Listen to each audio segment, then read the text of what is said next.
బిస్మిల్లాహిర్రహ్మానిర్రహీం. ఇన్షాల్లా ఫ్రెండ్స్, ఈరోజు మనం అప్పుల బాధ నుంచి విముక్తి కొరకు దువాలు నేర్చుకుందాం. ఈ దువాలు హదీసుల ఆధారంగా చెప్పబడినవి.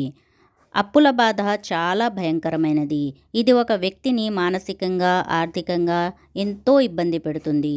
అప్పులు తీర్చలేకపోవడం వల్ల వచ్చే ఒత్తిడి, నిద్రలేమి, ఆందోళన వంటి సమస్యలు చాలా మందిని వేధిస్తాయి. ముఖ్యంగా అప్పుల వాళ్ళు తమ కుటుంబ సభ్యుల గురించి, భవిష్యత్తు గురించి ఎన్నో ఆందోళనలు చెందుతూ ఉంటారు.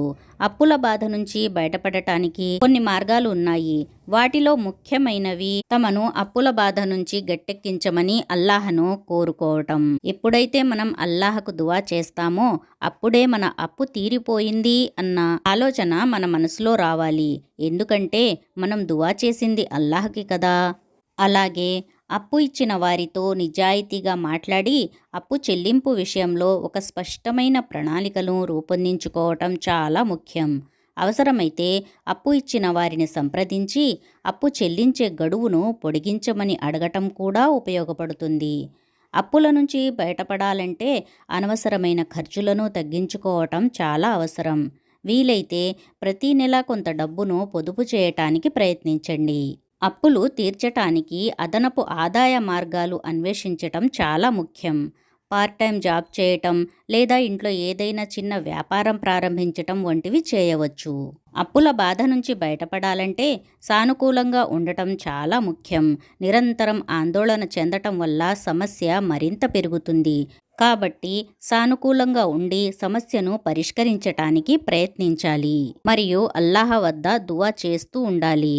అప్పు తీర్చుట కొరకు చేసే దువా. బిస్మిల్లాహిర్రహ్మానిర్రహీం. అల్లాహుమ్మక్ఫినీ బిహలాలిక అన్ హరామిక్ వఅగ్నినీ బిఫజ్లిక అమ్మన్ సివాక్. దువా మరొకసారి చదువుదాం. అల్లాహుమ్మక్ఫినీ బిహలాలిక అన్ హరామిక్ వఅగ్నినీ బిఫజ్లిక అమ్మన్ సివాక్. దువా ఇంకోసారి చదువుదాం. అల్లాహుమ్మక్ఫినీ బిహలాలిక అన్ హరామిక్ వఅగ్నినీ బిఫజ్లిక అమ్మన్ సివాక్. ఇది తిర్మిజీ హదీసులోని దువా. ఇక బుఖారీ హదీసులోని దువా కూడా ఒకసారి మనం నేర్చుకుందాం. బిస్మిల్లాహిర్రహ్మానిర్రహీం. అల్లాహుమ్మ ఇన్నీ అఊజు బిక మినల్ హమ్మి వల్ హజన్ వల్ అజ్జీ వల్ కసల్ వల్ బుఖ్లి వల్ జుబ్ని వజలఇద్ దైని వగలబతిర్ రిజాల్. దువా మరొకసారి చదువుదాం. అల్లాహుమ్మ ఇన్నీ అఊజు బిక మినల్ హమ్మి వల్ హజన్ వల్ అజ్జీ వల్ కసల్ వల్ బుఖ్లి వల్ జుబ్ని వజలఇద్ దైని వగలబతిర్ రిజాల్. దువా మరొకసారి నేర్చుకుందాం. అల్లాహుమ్మ ఇన్నీ అఊజు బిక మినల్ హమ్మి వల్ హజన్ వల్ అజ్జీ వల్ కసల్ వల్ బుఖ్లి వల్ జుబ్ని వజలఇద్ దైని వగలబతిర్ రిజాల్. ఈ దువా యొక్క అర్థం కూడా ఒకసారి చదువుదాం. ఓ అల్లాహ్, నేను ఆందోళన మరియు దుఃఖాల నుండి, దీనత్వం మరియు సోమరితనం నుండి, పిసినారితనము మరియు పిరికితనము నుండి, అప్పుల భారం నుండి మరియు నాపై ప్రజలు పెత్తనం చలాయించటం నుండి నీ శరణు కోరుకుంటున్నాను. ఏ దువా చేసినా మొదట 5 సార్లు, దువా పూర్తి అయిన తరువాత 5 సార్లు దరూదు పఠించటం అలవాటు చేసుకోవాలి. ఎందుకంటే దరూదు కూడా ఒక దువాయే.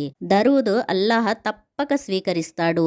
అలాంటప్పుడు దువా మొదట మరియు చివర దరూదు చదివినప్పుడు దరూదును స్వీకరించి మధ్యలో ఉన్న దువాని అల్లాహ్ వదిలేయడు కదా. అందుకని దువా ముందు మరియు ఆఖరిన దరూదు చదవటం అలవాటు చేసుకోవాలి. మరియు ఏ దువా అయినా 3 సార్లు పఠించే అలవాటు చేసుకోవాలి. ఎందుకంటే 3 సార్లు పఠించటం సున్నత్ కనుక. అల్హమ్దులిల్లా, ఈరోజు మనం అప్పుల బాధను తీర్చుటకు దువాను మనం నేర్చుకున్నాము. ఇన్షాల్లా మరొక వీడియోలో మరొక దువాతో కలుద్దాం. ఈ ఛానల్లో వచ్చే దువాలు అన్నీ ఖురాన్ మరియు హదీసుకు సంబంధించినవి అయి ఉంటాయి. కనుక ఇలాంటి వీడియోస్ కొరకు మా ఛానల్ ఖురాన్ వెలుగును సబ్స్క్రైబ్ చేయండి. జజాకుముల్లాహు ఖైరన్ కసీరా. అస్సలాము అలైకుం వరహమతుల్లాహి వబరకాతుహు.